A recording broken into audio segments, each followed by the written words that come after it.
Hi, I'm Paul J. Welcome to the Analysis.news podcast. And please don't forget the donate button.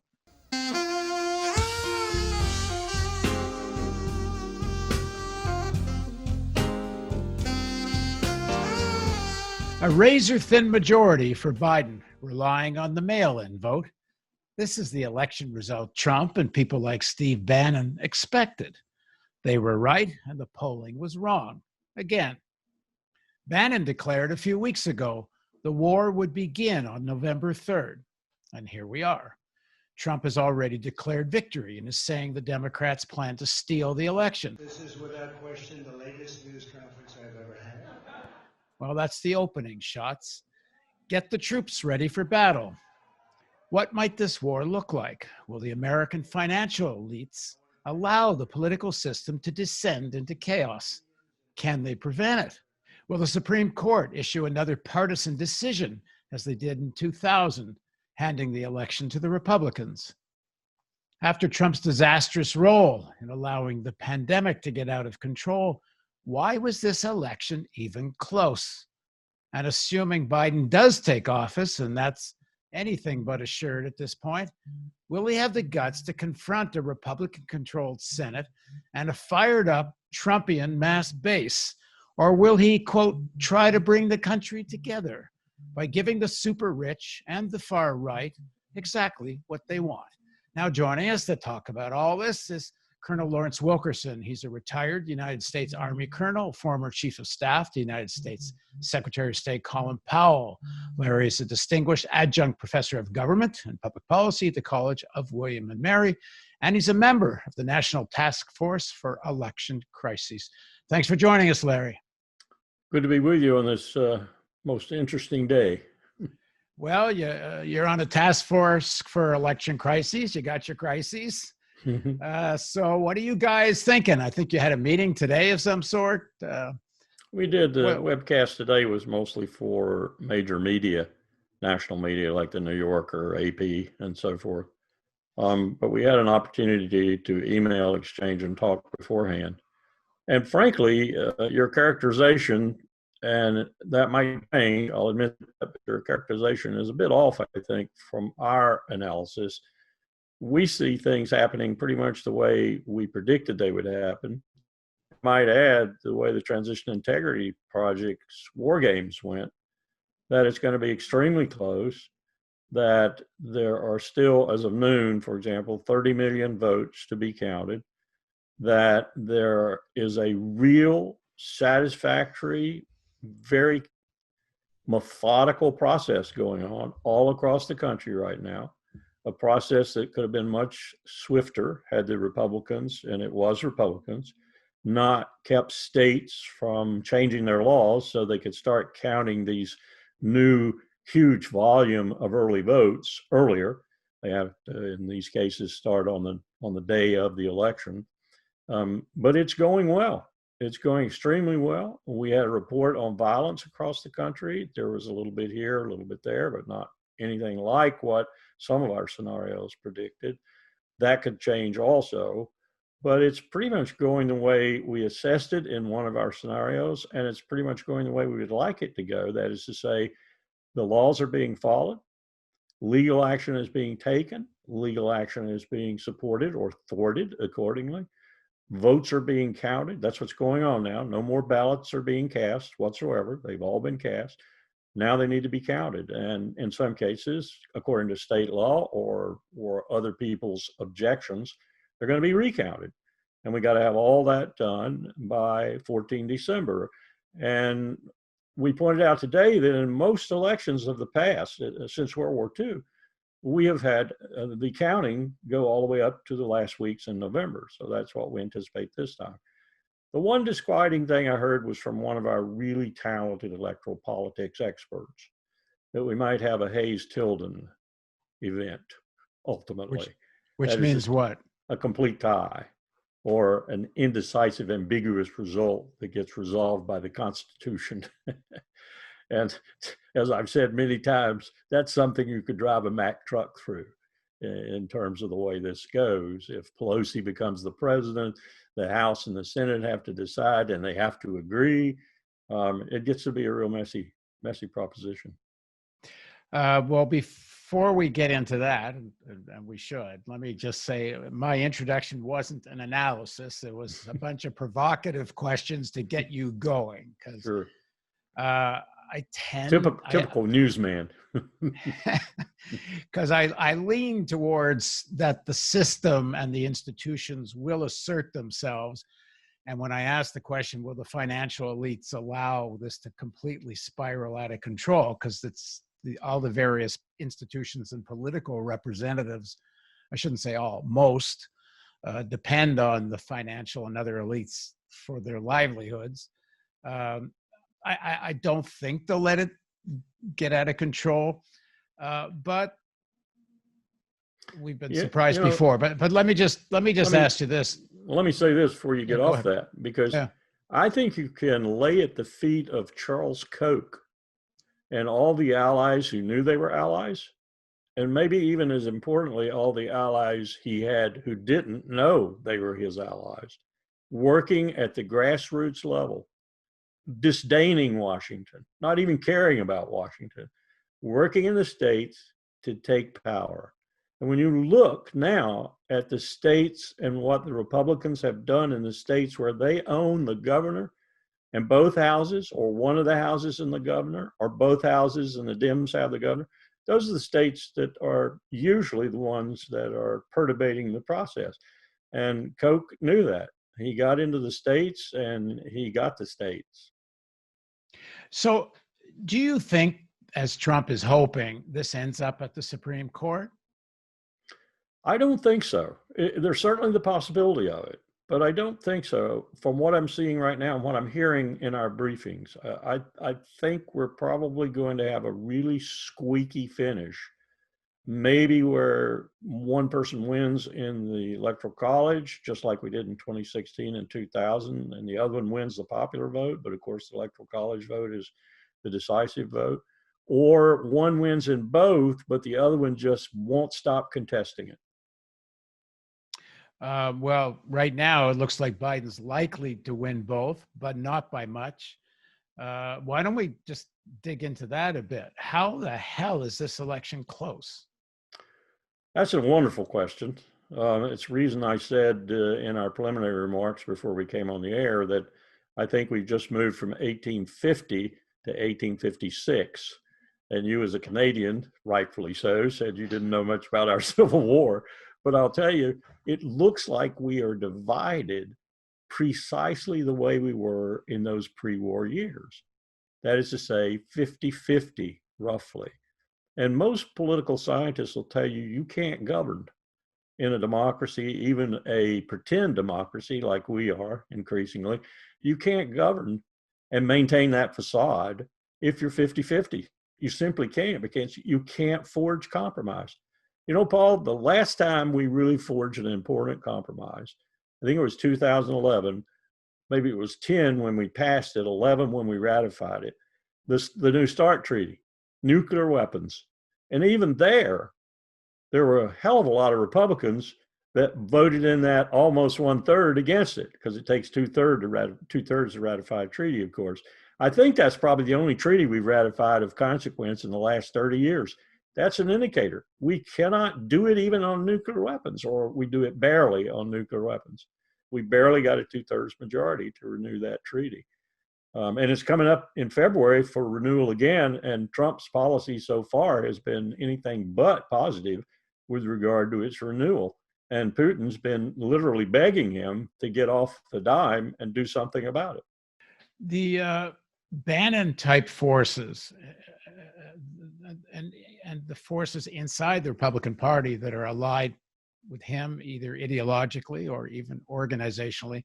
And I don't know that he individually is so important, but certainly he represents some pretty serious forces, not the least of which people like Opus Dei and the far-right Catholic organization and so on. And we know they have influence in the military and so on, and in politics.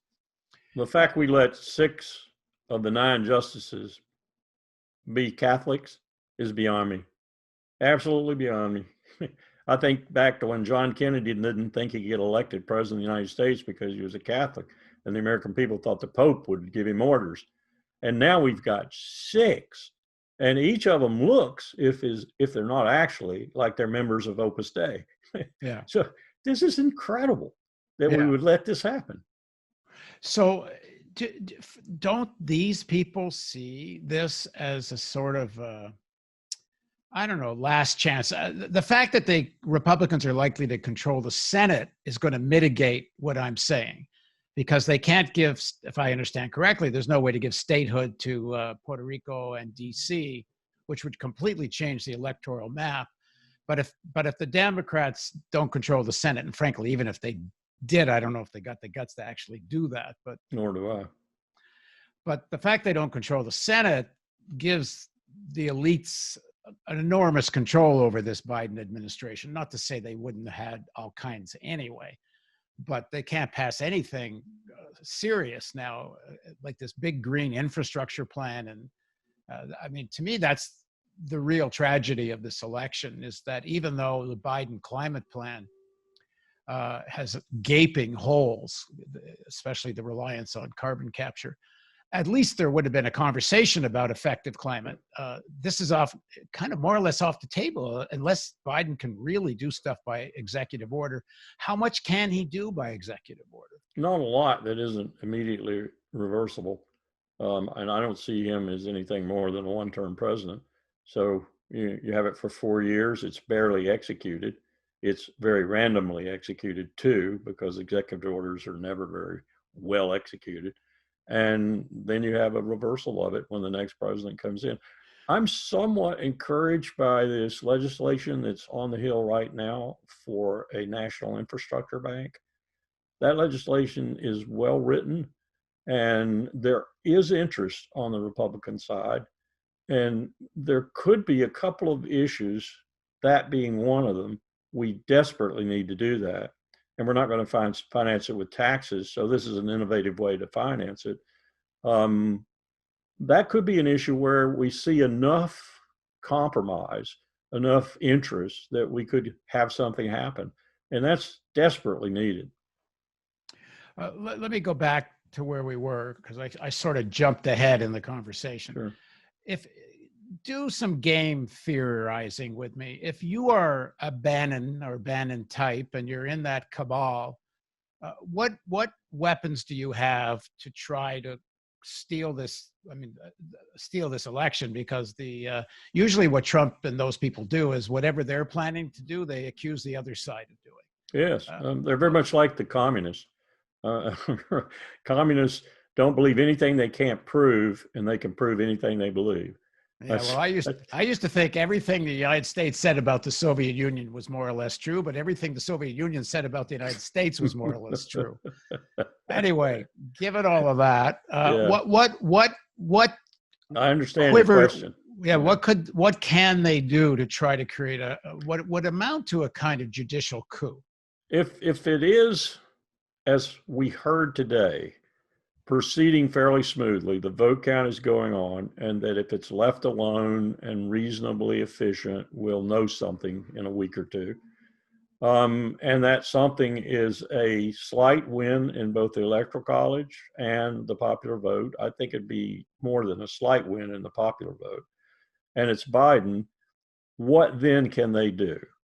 Well, they can start a racket in the press, in the media in general that belongs to them, like Fox. But there's a lot of radio, talk radio, and other similar things out across the country that belong to them too. They can start a sort of a tidal wave that will make it, I think, virtually impossible for Biden to rule, to govern, to do anything significant. And I tend to think that would be their smartest move. And I don't mean smart in the sense that I'd support it. I just mean that would be a move that would give them the presidency probably for sure in 4 years, and Pence would be their candidate, of course. They'd move right on back where they were, and they would probably have done significant damage, which is what they're seeking with regard to the Democrats in the process. So much damage that maybe the Democrats, unless they could get their act together, and they haven't shown me any indication that they can, would be, as I've said about the Republican Party, in the wilderness. Instead, the Democratic Party would be in the wilderness. Why do you think after 4 years of sabotaging or restraining a Biden administration? Because it's going to make all those people out there who were formidably behind Trump think not only they were right, but convince 2 or 3 of their colleagues that they were right. And so you're going to get even more tidal wave for the opposite. One of the ways you do this political game is you make your opponent look really bad. And in that consequence, you become the rescuer, because there's only 2 of us.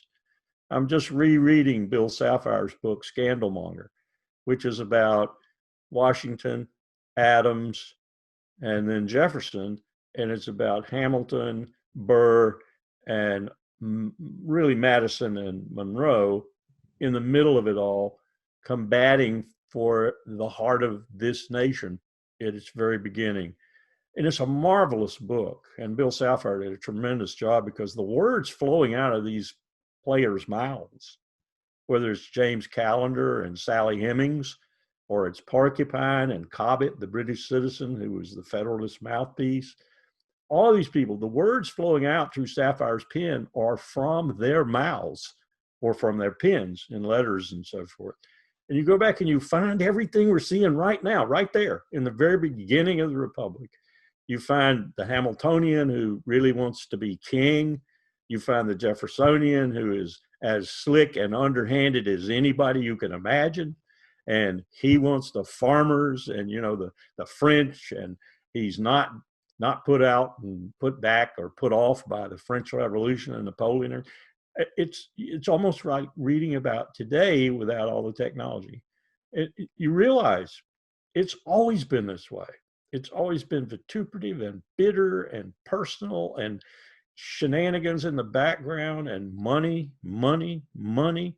You wonder whether Hamilton really was a good Secretary of the Treasury. I mean, this book just blows away the Broadway version of Alexander Hamilton, as Aaron Burr blew the real Hamilton away. And you have a little bit more respect for Burr when you read this, although you don't have much respect for any of them. You even learn that Washington cheated on his expenses and, got money that he wasn't supposed to get.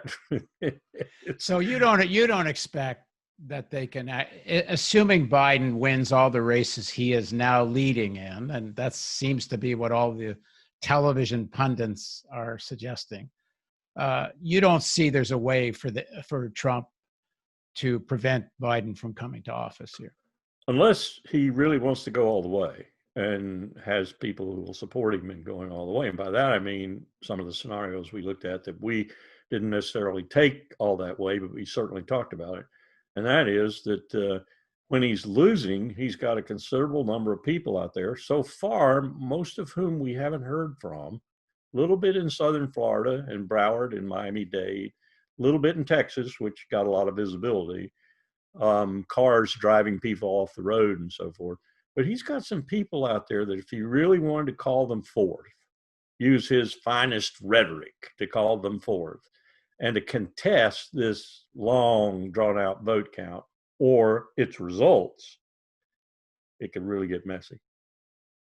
Yeah, so I tend to agree with you that it won't, even if it gets messy, eventually the institutions will assert themselves and Biden will win.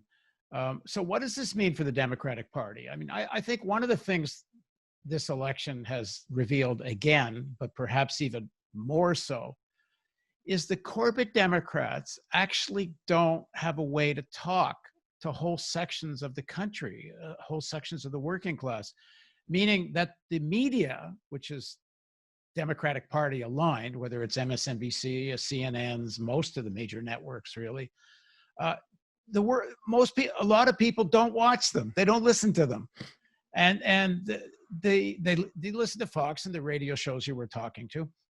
But the corporate Democrats have actually lost the media battle so profoundly that they can't influence, at least almost half of the voting public. You're putting your finger right on it. I was on a show last night with the UK, and we had Americans, we had Canadians, we had Australians.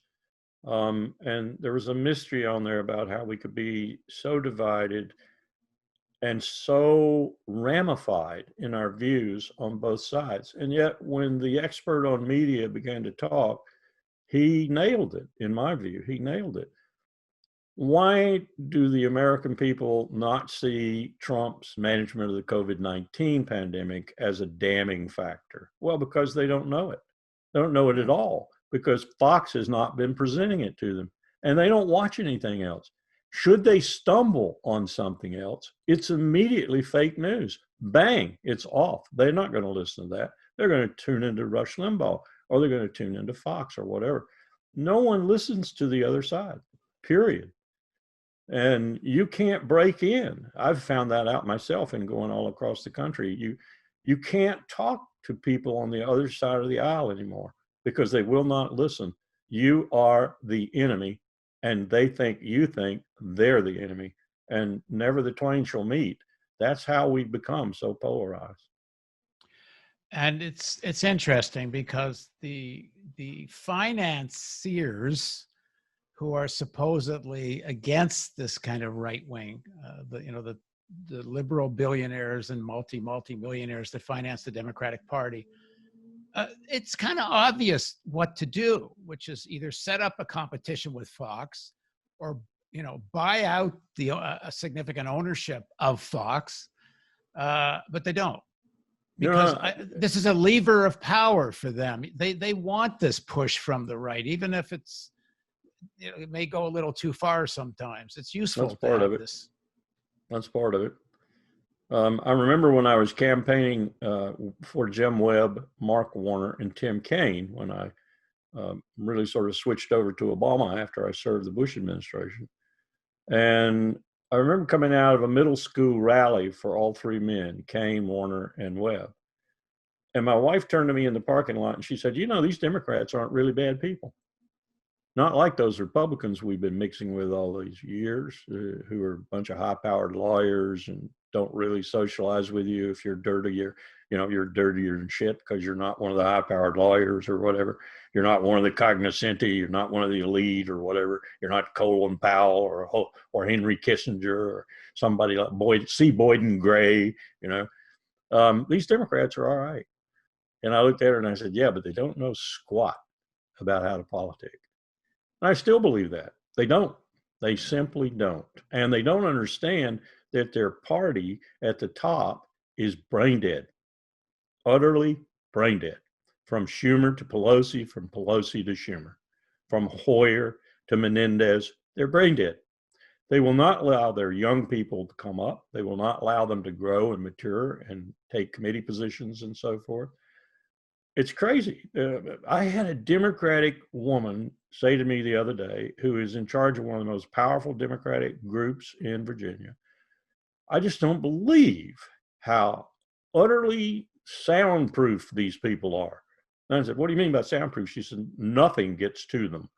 They believe their mantra, they stick to their mantra, and when it falls apart all around them, they look up and say, well, tomorrow's another day. You're talking about the corporate Democrats, the leading Democrats. Yeah. Well, because their nest is feathered, or whatever that expression is. They're looked after. So this is a game they play. They may believe in certain things, but if they lose, they don't really lose. As long as the game gets played in accordance with the rules or somewhere close, what we're skirting around right now is avoiding the rules, leaving the rules, and maybe having violence. That's going to scare both sides. And you would think that would energize them to do something. But I think right now they're all thinking with crossed fingers and toes, we'll get through this. The institutions will hold and we'll get through this. And even if Trump wins, we'll get through those 4 years and we'll be back in power and so forth and so on. The system will continue to work. I'm sorry to inform them that it's 1856. Well, there's one big difference between now and 1856. as little as I know about American history when I put on my Canadian hat, which is there was no climate crisis in 1856. See, that much I know for sure. No nuclear that much weapons. I know for, and no nuclear weapons. These Yeah. two things I know for sure. Yeah. So however the Civil War would have turned out at that time, and we know how it did, it wasn't the end of organized human society, to quote Chomsky. Organized human society wasn't at risk. And now it is, even if Biden takes office, I don't know, through executive order, can he have a $2 trillion green infrastructure plan? I don't think so. I don't know what he was really planning anyway, for real, but on the face of it, if there isn't something like that, and there isn't a real plan to lose another 4 years, and if you're right, this creates the conditions for a Republican win in 2024. And add another three or four annual $1 trillion deficit to the already $23+ trillion aggregate deficit. Well, I'm not so worried about that, because there's a really interesting study done on how much wealth there is in private hands in the United States. Wealth meaning after liabilities, assets. Right. Yeah. And I think it was Brookings Institute. It's something like $98 trillion are in private hands. So even if there's a big government debt, it's actually mostly a domestic debt. And two, if you had to, it's about 55% domestic. It's about 45% other than domestic. But if you had to, you can tax some of that 98 trillion, and it wouldn't take very long to get rid of that deficit. So the deficit let me see you do that. Well, that's without question, that's the real story, is that they'll tax it. They'll tax it out of working and ordinary people.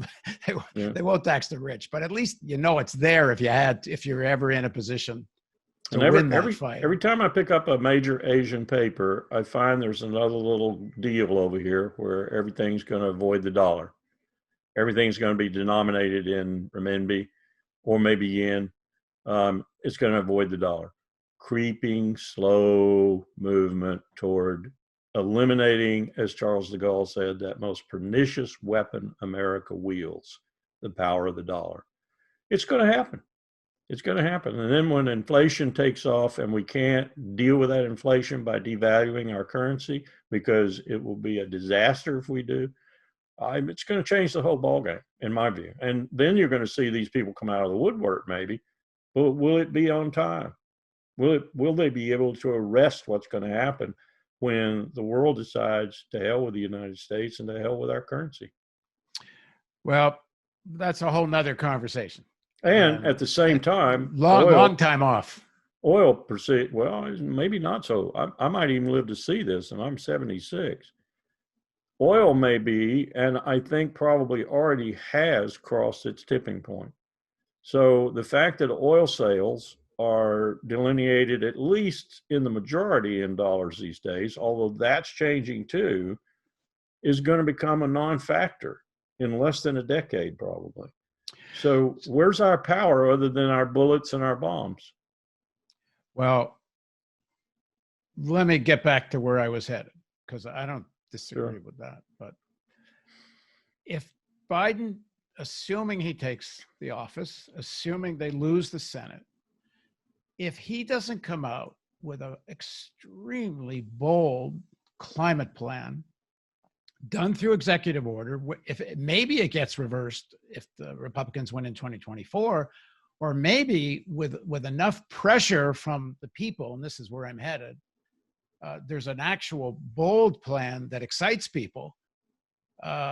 Maybe it doesn't. Maybe the Republicans don't win in 2024. Of course, the next few years are going to be a deep economic crisis.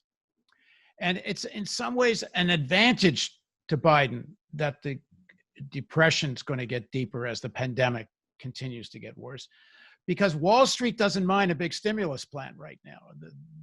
I've heard interview after interview on Bloomberg Radio of Wall Street hedge fund guys and all the others saying, just keep the money flowing right now. We're not worried about inflation and so on. Of course. Which in theory, Biden can worked well in 2008, didn't it? Well, it's a little different now because it's a much deeper crisis now. Well, And there is, yeah.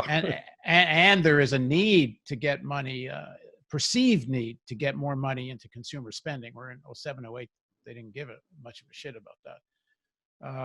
Certainly, if you listen to the financial press and all that, they recognize if you let the consumer demand collapse, this thing goes on for a decade. So there is a place here where, under pressure of the people that actually get the urgency of the climate crisis, to use executive orders with a really bold plan. If you tie that to what's happening in the marketplace, and I'm amazed, frankly, at what's happening in the marketplace. I have key people in the Citizens Climate Lobby all across the country who are sending me correspondence almost daily, usually multiple pieces of correspondence. And what's happening in the market right now, and what's happening in states with regard to getting rid of coal-fired power. If you look at Trump's promise to coal miners, it's a joke. It's a total joke. They're going away. People are going to natural gas. They're going in Iowa and Texas. They're going to wind and solar, for example. It's happening. We are changing. I looked at my Ford stock and threw it away. I didn't want to own Ford stock anymore because they don't get it. They simply don't get it. I think the last time I looked at my Ford stock, it was $5.75 a share. That's an indicator. The market is going away from the technologies that are most contaminative, and it's going towards those that are either regenerative or less contaminative or both. So the market's going to take us to this place. Whether it does it on a timely basis or not is a huge question.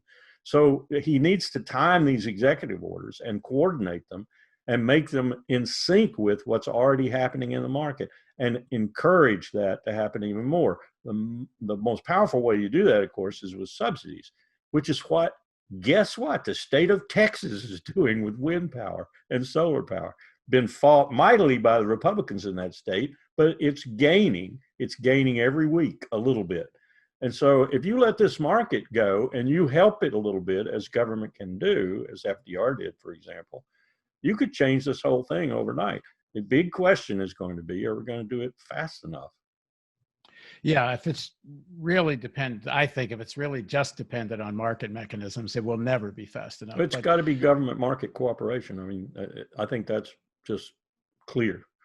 There has to be a massive investment in sustainable energy projects, wind and solar, and refurbishing of buildings. I mean, what needs to be done is, everybody knows, and the math has been done. And one of the things Biden has to do, and if it has to be through executive orders, so be it, promise all the workers that are working in the fossil fuel industry a just transition. Biden has used the words a little bit, but why wasn't he campaigning on that point in Pennsylvania and some of the other places with fossil fuel? Probably getting money from somewhere that wouldn't have liked it. I guess, but it's such a pernicious influence campaign out there. Yeah, the fossil fuel industry's money. They're terrified of it. But obviously that would have been a message in Pennsylvania that the whole society created this problem. The whole society has to chip in to pay for the solution. You can't stick it on the backs of fossil fuel workers. I mean, it's obvious.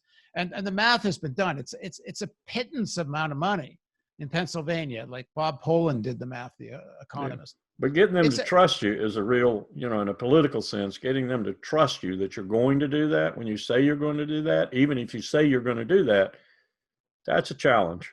It really is a challenge. I agree, but I think the reason Biden didn't do it is what you said in the first place, because then you're really acknowledging you're phasing out fossil fuel, and that's going to really piss off the fossil fuel industry. Yeah, and the Chevron station owner up here at the top of the hill, everyone else is going to see his livelihood going away. Well, unless everybody gets taken care of, and it would be a fraction of the money they've used to prop up the stock market. Exactly. I watched this guy up here in the BP. Now he's got a whole bank of Tesla power generators. He's got a whole bank of places and people are in there using it because Fairfax County is full of Teslas. There's 3 or 4 Teslas around my car every time I drive somewhere. So it's happening. I mean, and as soon as he finds out he can make as much money out of that, and besides that, he's going to have to because there's so many Teslas around, that's going to change that. But how do you scale that up all across the country, and how do you help it with, like you said, executive orders, government action, and so forth and so on, when the other side is trying to keep you from doing that? Well, you just got to say forget bipartisanship, forget crossing arms across the aisle and all the rest of that. You know, Obama wasted 8 years with that shit. Absolutely. He gave us Trump because of that shit. Yeah. All right. Well, let's pick this up again when we know who's president. Sure. All right. Thanks very much for joining us, Larry. Take care. Thanks. Bye-bye. Thank you Bye-bye. for joining us on the Analysis.news podcast. And please don't forget the donate button.